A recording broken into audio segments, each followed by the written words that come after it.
am Doomsvince, and this is day 133 of Spawn Year.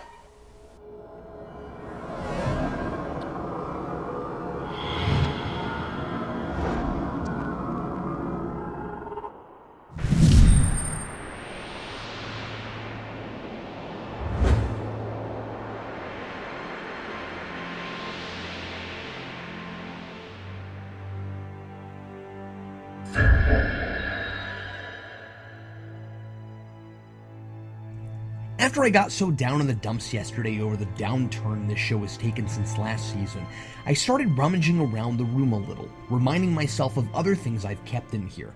I was looking for some kind of distraction to take my mind off of everything. As I spend more days here, and Spawn feels more and more like the disappointment I remember from the graveyard, I can feel paradise slipping through my fingertips. I don't mean to be ungrateful. Whatever I may have to review, of course I'd rather be here in a more comfortable indoor climate with a pen to write with instead of my blood and more than Spawn to occupy my time.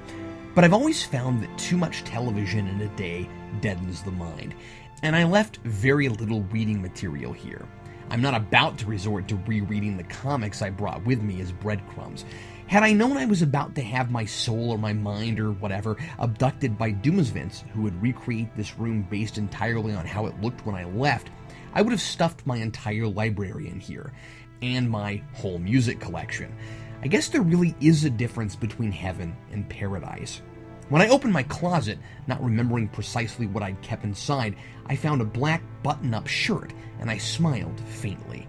If and when I am forced to return to the graveyard, barring any other strange field trips to other zones of Doomsvince's world, I hope to take this shirt with me.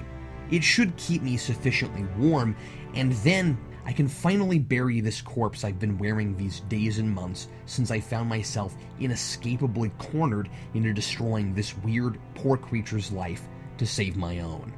I was never insensitive to or comfortable with my heinous deed, and perhaps I now have a chance to make at least the smallest peace with that dark chapter of my new existence. When my stay in this room inevitably expires, I hope I'll at least have that to look forward to. Happily, today's episode was a marked improvement over the first two of this season. The pacing remains slow, but the plotting and characterization is more deliberate and thoughtful. As a story unto itself, it's solid. Tonally, it's a return to last season, not dull so much as moody and effectively somber. The alleys are being overrun by a street gang pushing drugs and dressed like a religious cult. Early in the episode, Sam and Twitch try to arrest one of the gang members, but they don't find anything illegal, and the gang hides behind its religious front. In fact, they're hiding their drugs in Bibles. And had Sam and Twitch sniffed around more, I'm sure they would have discovered this. By the way, Sam stops and notices the gang when he almost hits a bum with his car. The same thing happened in Curse of the Spawn when he almost hits Gretchen, later to be Suture. What's with Sam almost running people over? The gang is a nice, reasonably subtle foil for Spawn. Each is one thing masquerading as the opposite. The gang members do it intentionally, wearing symbols of good but promoting evil. While Spawn is cursed, he has to wear symbols of evil, but at least sometimes he tries to accomplish good. Because he is not this way of his own accord, and because his memories reveal some truth the clown's claim that there is profound evil within him, he is conflicted as to whether the clothes labeling him as evil are the facade, or if it's his hope to be more than the costume that's the real lie. This gang, like Captain Hammer and Dr. Horrible, hates the homelessness problem that plagues the alleys and seeks to cleanse it of this growing number of bums.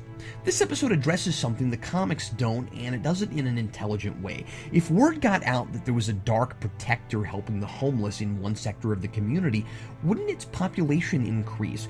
Now, I suppose Spawn's presence has attracted a lot of danger there too, but these little informed bums might not make that connection and move for the slim hope of protection, or even just out of sheer curiosity. Gareb, I still don't get why he's not Bobby, begs Spawn for his assistance. After all, not that it's brought up or anything, but they did this same dance when Clown impersonated the crazy grenade-lobbing preacher, and Spawn ultimately resolved to help only because it was the right thing to do. Now, all bent out of shape over not having any reason to seek vengeance on Terry for stealing his wife, at least I assume that's why he's doing this, and backsliding, unbelievably in my opinion, into letting his past dangerously affect his new life, he refuses to help, using this excuse: I don't do other people's killing anymore. He never even considers trying to scare or bully the gang into leaving. Necroplasmic green eyes ought to do a lot of intimidating for you, Spawn, and jumps right to slaughtering the drug pushers when he finally does change his mind. I like what convinces him to act, though. He stands by while a homeless lady is shot down in front of her friend. Maybe even that's her husband, we aren't told. And Al remembers being at war and seeing his actions, or even possibly his inaction, leading to precisely that situation. His presence is why these people are here, and he's as responsible for their deaths as if he's killed them himself. Because he gave himself that responsibility willingly, just like the responsibility he gave himself on the battlefield. Or at least, that's the message here. I suppose it's up to a viewer as to whether or not he's actually responsible for these people. Cog's voiceover at the end questions whether Spawn kills here out of empathy for the bums or a primal instinct. Either way, Cog says the real victor here is the one who sent him to harvest more souls. I said this one's decent as a singular piece. In the series context, this is retreaded territory. We've already seen a story about Spawn deciding whether or not to help the helpless, and in these 3 episodes, I'm just not convinced he's been through enough to negate that profound moment when he chose not to kill Billy Kincaid, gave up his Alan Wanda forever fantasy, and I really thought decided to fully turn away from hell, or at least to try as best as he could. He's a different guy this season. This episode would have worked fine in the first season, although it would have been unnecessary with episode 5 there. It was somewhat thought-provoking, though, especially with its idea of what the clothes we wear really say about us. Signed, Captain Logan.